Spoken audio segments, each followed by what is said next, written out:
Selamat malam. Perkenalkan, kami dari kelompok satu akan mempresentasikan tentang hasil kerja kelompok kami dengan judul Yangmingshan Bridge Collapse China. Sebelumnya, perkenalkan, eh, nama saya Safa Gusandaya dengan NIM I0125-151. Lalu ada teman saya, Aran Witama Agi dengan NIM I0125-153. Hamdan Rais Raka Pradana dengan NIM I0125-155 dan Muhammad Gilan Rifki dengan NIM I0125-164. Langsung saja latar belakangnya. Yangmingshan Bridge atau yang biasanya di dalam bahasa Cina disebut dengan Yangmingshan merupakan jembatan kabel gantung yang menjadi salah satu infrastruktur besar di kota Harbin, China. Ambruk pada 24 Agustus 2012. Keruntuhan terjadi pada bagian ram sepanjang 100 meter, menyebabkan 3 korban meninggal dan 5 luka-luka. Eh, Ram itu adalah bidang miring untuk eh, sebuah jalur atau jalan. 4 truk yang membawa beban muatan berat jatuh bersamaan dengan runtuhnya struktur. Jembatan ini dibangun selama 9 bulan dan baru beroperasi sejak November 2011 dengan total biaya konstruksi 1,88 miliar yuan. Investigasi awal menyatakan bahwa kemungkinan penyebab keruntuhan adalah beban berlebih serta ketidaksesuaian dalam proses desain dan konstruksi. Insiden ini menjadi salah satu dari 6 keruntuhan jembatan yang terjadi di China sejak 2011.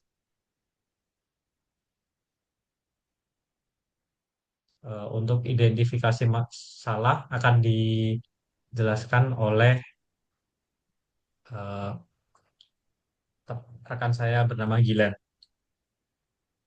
Jadi di sini ada identifikasi masalah, yaitu yang pertama ada distribusi beban rem yang tidak merata, terutama pada sambungan antar bentang.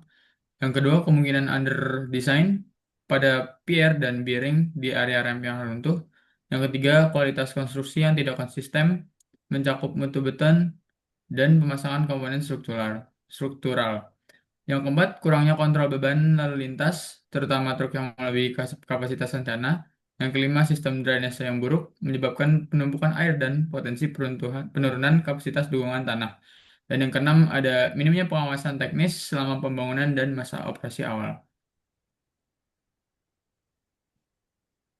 Next slide. Oke, Selanjutnya akan lanjut. dijelaskan oleh rekan saya Aran. Baik, saya lanjutkan. Yang selanjutnya ada analisis penyebab dan dampak kegagalan. Pertama, penyebab keruntuhan jembatan tersebut diduga disebabkan oleh truk-truk yang berlebihan muatan, sehingga jembatan tidak mampu menumpang daya yang overload. Selanjutnya ada dampak kegagalan. Yang pertama ada perlambatan ekonomi, dan selanjutnya ada korban jiwa. Slide. Next slide, Mas Hugo. Selanjutnya ada solusi permasalahan. Yang pertama ada pengendalian beban dan lalu lintas. Selanjutnya ada perbaikan desain struktur. Ketiga ada peningkatan kualitas bahan konstruksi. Dan yang terakhir ada penguatan sistem manajemen risiko. Dan pembelajaran yang dapat kita ambil dari permasalahan tersebut adalah pembangunan cepat dapat meningkatkan risiko untuk konstruksi, meningkatkan pengawasan terhadap kendaraan yang overload, pemeliharaan dilakukan secara berkelanjutan, dan yang terakhir bekerja sama dengan banyak pihak. Baik, selanjutnya saran dan kesimpulan akan disampaikan oleh rekan saya Hamdan Rais. Baik, jadi kesimpulan yang dapat kita ambil dari kasus runtuhnya jembatan yang Mintan di Cina adalah jembatan ini menunjukkan adanya kelemahan serius dalam perencanaan, konstruksi, serta pengawasan operasional. Faktor utama penyebab kegagalan struktur adalah kombinasi antara beban kendaraan yang melebihi standar kapasitas desain awal, kualitas konstruksi yang tidak konsisten, serta ketidaksesuaian desain struktural pada area arah. Insiden ini menyebabkan korban jiwa, gangguan mobilitas masyarakat, serta kerugian dari sektor ekonomi, karena jalur ini merupakan jalur yang krusial. Kasus ini menjadi pelajaran penting tentang pentingnya keselamatan infrastruktur, terutama pada proyek skala besar dengan waktu konstruksi yang relatif cukup cepat. Saran yang dapat kami berikan, yang pertama ada peningkatan standar desain dan konstruksi, dua pengawasan konstruksi yang ketat, tiga pembatasan beban pada kendaraan yang overload, keempat inspeksi rutin dan pemeliharaan bangunan atau jembatan, yang kelima adalah manajemen resiko infrastruktur.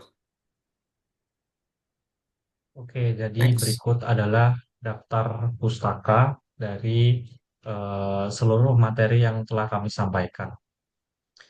Terima kasih. Sekian dari kelompok satu.